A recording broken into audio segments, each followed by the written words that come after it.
Shinshiv, I'm Gaelic Ferguson, your Scottish Gaelic speech coach, here to help you get rid of English words in your Gaelic. Nisha, Jesho, Avuth, Avuth. Without the article, Muth, Muth. And what English word do I hear all the time instead? Moor. Moor. Far too long, guys. We need Muth. And with the article again, Avuth. You can hear what we call the nishan.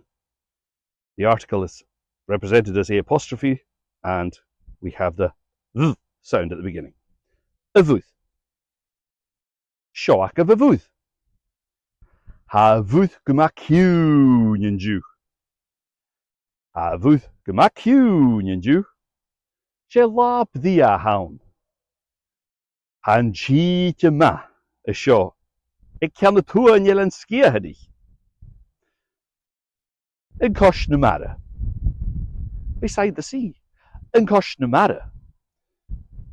This word that we often hear in place names and house names is the genitive case for muth.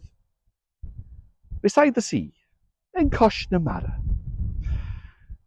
Subscribe to my channel for more tips about speaking Gaelic authentically and getting rid of English words like moor from your Gaelic.